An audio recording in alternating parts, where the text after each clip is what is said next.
65 million years ago, dinosaurs ruled the earth. Shit was big, scary, and cool.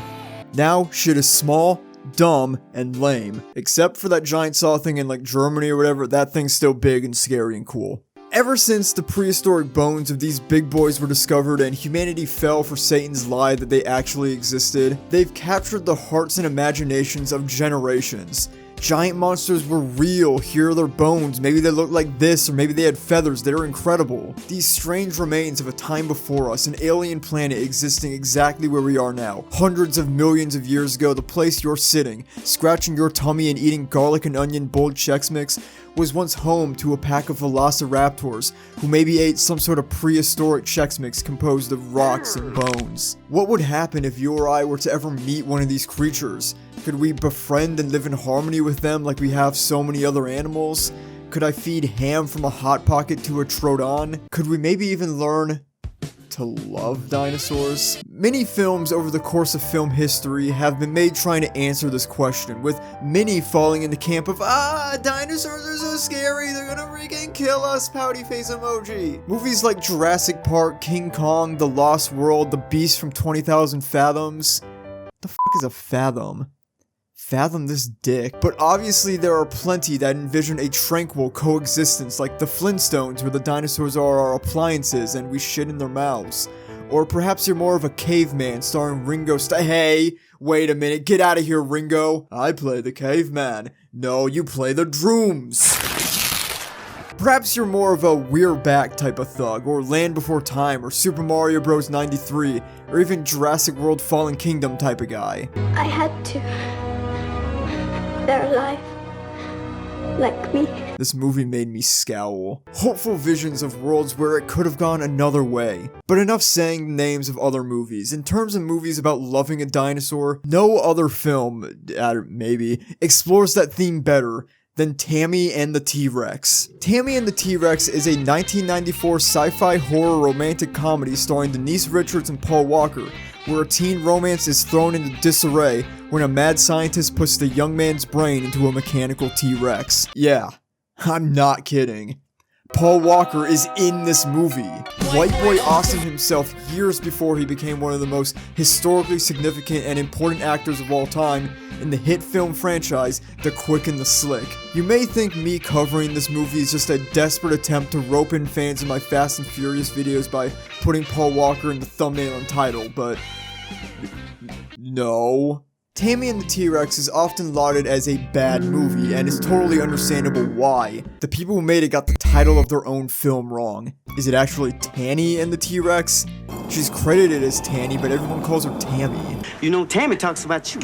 Hey Tammy, hey! Tammy. I feel like the angry video game nerd right now. This movie's ass! The effects are cheesy and the plot is goofy and is full of violence and sex. All hallmarks of a classic so bad it's good film. But unfortunately for you, I'm not your average film channel and we're not here to just point and laugh at Tammy and the T-Rex. We're not here solely to beat up the grave plot for a horse who died 30 years ago. No, we're here to autopsy this corpse, examine his brain, and figure out just what the hell is going on. We're bringing this horse back to life, and then I'm opening up my own one-of-a-kind zoo with my scientific breakthroughs. Horse Park. Sorry, 30. So the gist of the plot is that Michael, Paul Walker, and Tammy, Denise Richards, are in love. But Tammy accidentally dated a deranged Clockwork Orange-style psychopath named Billy with a gang of greasers and hooligans who all don't take too kindly to her moving on and attempting to date this pretty boy with swag. They catch him sneaking into Tammy's bedroom, so they commit a breaking and entering felony and then beat the shit out of him with baseball bats and then cast him into a pit of lions, which of course puts him into a coma. Meanwhile, this guy wants to get some brain.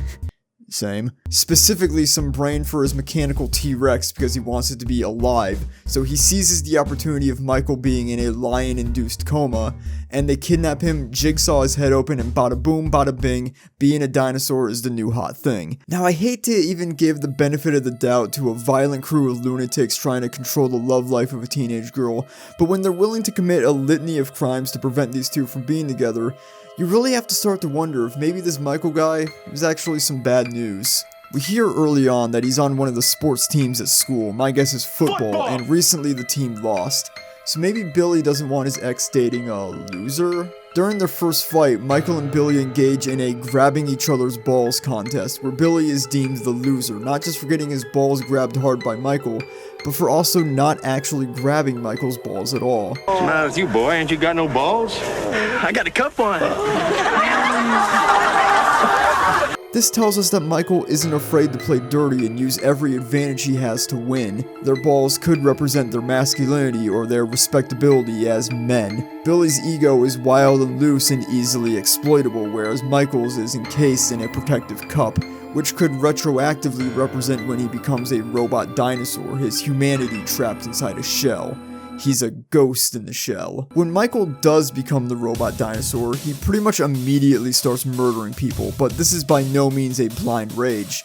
In the midst of killing Billy's boys, he treats Byron with respect and makes sure he's okay. He only targets his enemies. But still, this is enough to tell us that Michael has a killer instinct. The 0 to 100 here is actually insane, just immediately rips this guy's head off. No attempt to reason with him or anything besides just immediately crushing his head and tearing it off. I know he can't speak besides roars, which is actually, I think, a huge missed opportunity. I would have loved to have some Paul Walker inner monologue throughout the whole thing. Bogus! Now I'll never fit into my prom tux. Well, at least I can still walk the dinosaur.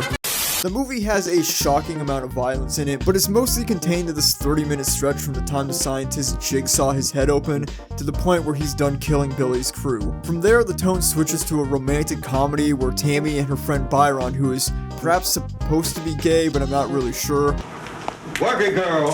they try to find a way to get Paul Walker's brain out of the dinosaur and into something more humanoid, like perhaps his old body. Oh, shit.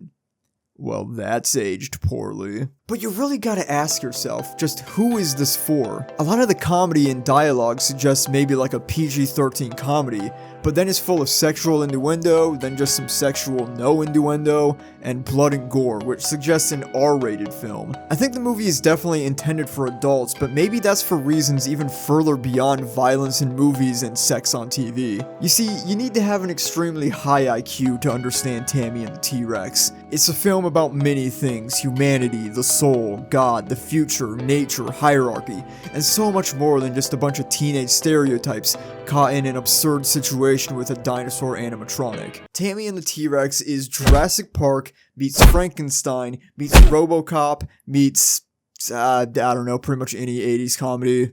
Maybe Teen Wolf. I've never seen Teen Wolf. Drop a comment if I should check out Teen Wolf at the library. Tammy and the T-Rex is a movie that made me think. In a world full of teens obsessed with violence and sex, a mad scientist is dead set on either conquering the future by becoming a techno-god and bringing forth an army of mechanical sentient dinosaur-human hybrids to do his bidding, or he's just trying to open up a rainforest cafe dinosaur knockoff but with animatronics that are capable of free will and might bite people's heads off. You know, what would have made far more sense would be kidnapping a gorilla and putting his brain inside the Rainforest Cafe mechanical gorilla. That way you could have all the cognitive functions of a gorilla perfectly merged into the body of a gorilla, running around the Rainforest Cafe and punching holes into the chests of the patrons at the Menlo Park Mall in Edison, New Jersey. My point is, we don't really know why he wants a sentient T-Rex robot. I mean, we know that he doesn't like the computer controls because it relies on white Michael Reeves to control it, so he wants something that can cut out the middleman. But he's so focused on whether or not he could kidnap Paul Walker and put his brain into a mechanical T-Rex that he never stopped to ask himself why. Which brings us to the moral and philosophical core of the film. Do crimes committed while being a robot dinosaur count once you're a goon brain in a bowl of Mountain Dew? Yeah, at the end of the film, the police do him like John Marston, so Tammy rigs up his brain in a bowl of Surge with a Sony Handycam for eyes, and all he can do is goon. It's sort of a prophetic moment of the film, predicting the rise of gooned up porn addicts frying their brain on softcore porn. You'll become nothing but a slave to your vices, beer, booze, and broad seen through digital eyes. I have no penis and I must goon. Who is really to blame for the deaths of these hoodlums and henchmen? Is it the cyber-dino man who killed them? Is it the scientist who created him? Did their own feelings of jealousy, ineptitude, and lustful violence sign their own death certificate? Or is it society? No, it was the Dino Cyborg Man. When all of God's creations turned their backs to him and tore his flesh and rejected him, he found unmatched power in the certainty of metal and machinery, the form and power of God's most terrifying creation. They thought they could stop a demon, I'm back. You could say he chose violence. But what other choice did he ever have? This is a body built for war. But there's something I'm not mentioning.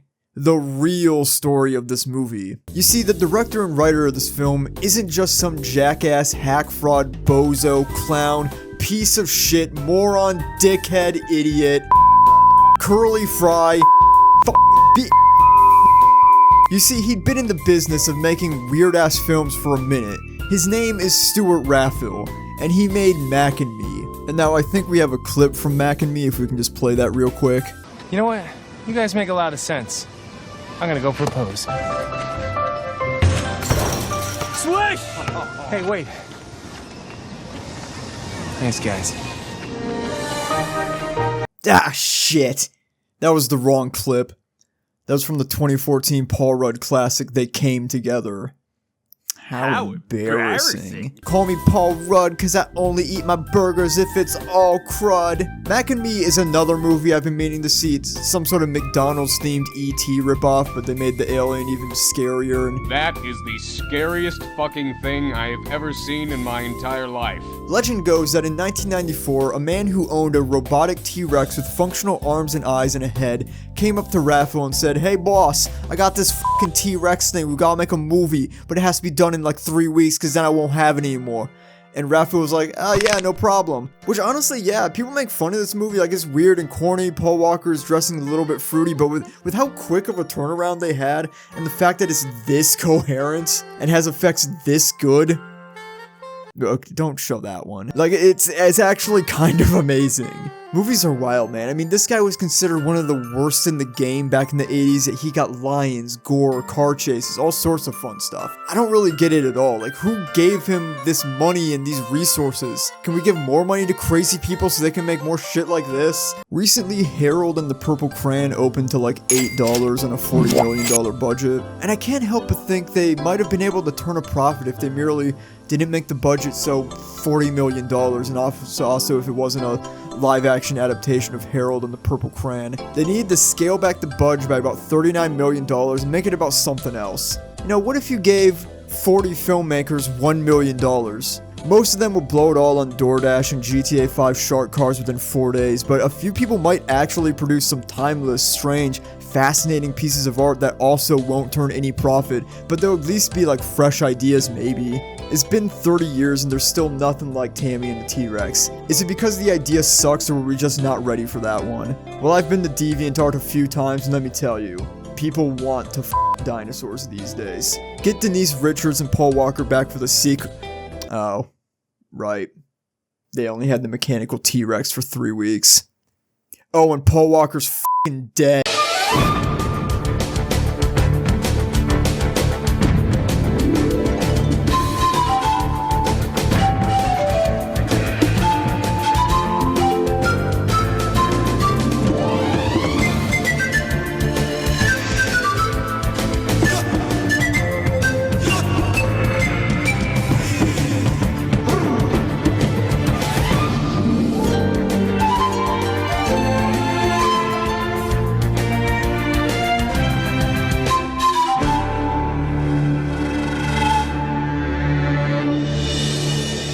I don't need to be friends with f***ing Ghoul City.